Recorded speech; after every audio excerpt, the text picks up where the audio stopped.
I lived in Astoria in Ravenswood houses in the 90s. I was friends with the mailman, who was a really cool guy. His name was Rich. What happened after New Year's was crazy, and for months I saw this man deteriorate into a killer. Rich was an all-around cool guy. He was a good-looking, charismatic mailman who delivered mail around our neighborhood. His baby's mom lived in my projects in Ravenswood houses. He would say hi to everyone, and on Christmas, no matter how poor people were, they often left him a tip in cash. Rich had a dark side to him that involved a fight where he beat his baby's mom and got a restraining order.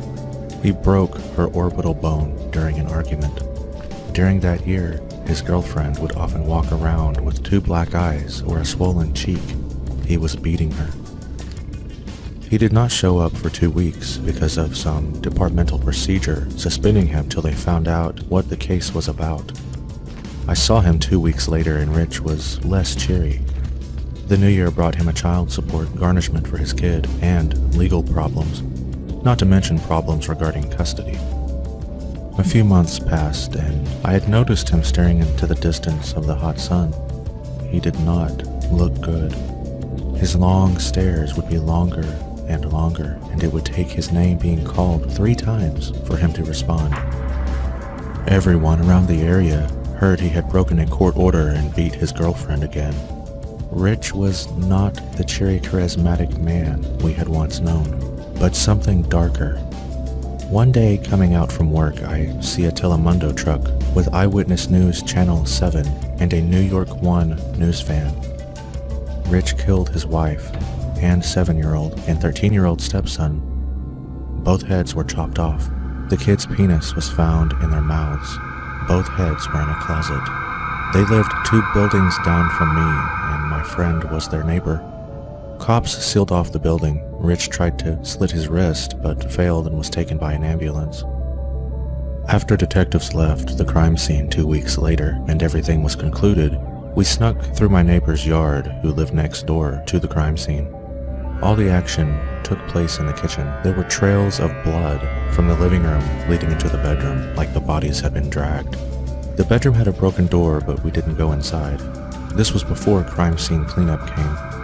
I had nightmares for weeks. There was a boy who lived in my building who was 7, who was friends with Rich's kid.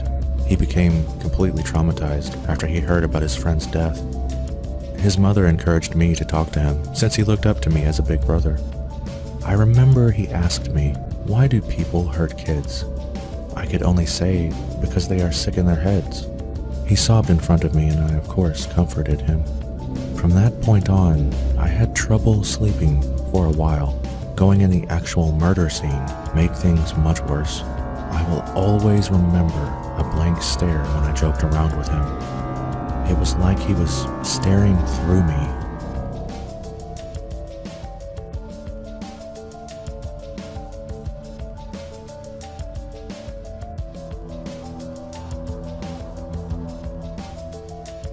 It was one night. I was drinking out with my 2 friends when we left the bar after drinking and chattering for a long time. The last bus had left already. "Well, I guess we have to stay a night somewhere," one of my friends told me, and we had no choice but to stop at the motel and sleep together. We lay side by side in bed, and it was about 2 hours after that everyone became quiet. The one who was sleeping in the middle suddenly woke me up with a frightened face. "Hey, let's get out of here right now," she said. "What? We just lied down," I grumbled. But she said this again and again in haste. "Please, let's go. I'll tell you the reason later. If you want to stay here, then I'll leave alone."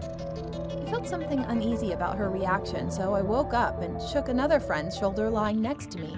But he didn't wake up no matter how many times I woke him up. Since we were all drunk and couldn't communicate properly with each other, I finally decided to go back with her first, leaving him in the motel. While I was just killing my time at a convenience store nearby until the time of the first bus, my cell phone suddenly rang. It was a phone call from him who was at the motel. Wasn't he sleeping? Thinking like that, I answered the phone and he screamed at once, "Why do you guys leave me alone in that room?" "Oh no, he must have seen it too," she muttered blankly. Later, my friend said that they saw something in the room. As one of my friends felt thirsty during sleeping, she woke up and went to the refrigerator to get some water. And at that moment, a woman with long hair suddenly appeared from the ceiling, hanging upside down. Her face was covered with blood.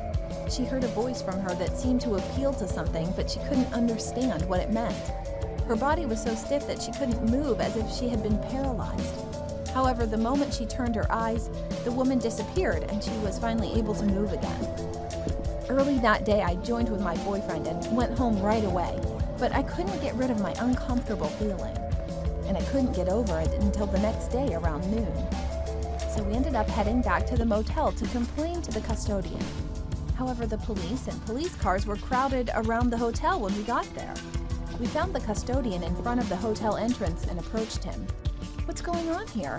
Anyway, I'd like to tell you that we are very upset and unpleasant that we'd seen something here yesterday. While I was explaining about this, his gloomy face was slowly contorted, and he slowly opened his mouth when I finished talking. There was a woman who was killed last night in another room after being hit on the head by a baseball bat. The room where she died was the one right above where we were asleep yesterday. And my friend saw a woman's ghost in the ceiling almost at the same time as the woman was killed. The moment we heard the story, we got goosebumps and came back home hurriedly. The moment she died, she might have wanted to show up to ask us for help desperately. That's what I think to this day.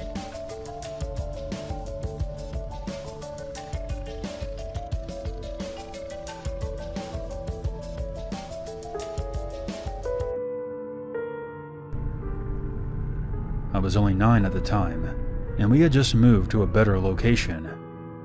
Our apartment was on the 6th floor and was the last one on the landing. It was the furthest you could go from the entrance of the building and was fairly secluded. The staircase was also completely indoors, with 4 apartments to a floor. One day, I came home from school around 2 p.m. My parents weren't due back for at least another 3 hours, and I set about doing my usual homework, watching TV, and emptying out the fridge. It was around the time that I settled down for an episode of Babylon 5 that I heard the front doorbell ring. This was very odd, as my parents both had their keys, and no one else usually visited around this time of day.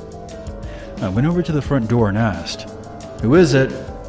I heard a man answer back, Hello there, I am from the electrical company. We are doing a routine check on the electrical meters. May I come in and inspect yours? It will only take a minute. I looked through the peephole and saw a young man, probably nearing his 30s, very clean, neatly dressed, with his hair combed to the side. He held a clipboard in his hand with some papers attached. I was about to twist open the lock when something caught my eye. Because of the fisheye view I had on the landing, I could also see a little extra to the sides, on my left and the man's right. I saw a light bouncing from what looked like a sharp metal object. It took me a second, but I clearly saw what it was. It was the cutting edge of an axe. Someone was standing right next to the door, attempting to hide from view, holding an axe in their hands. At this point, my memory gets blurry. I remember stepping away from the door and creeping into my room, which was the furthest in the hallway. I closed my door and didn't come back out until my parents got back. The bell kept ringing for a few more minutes, and then it finally fell silent. I never told anyone about it until now. So these were my stories, and I think there's always something important to learn from encounters like this.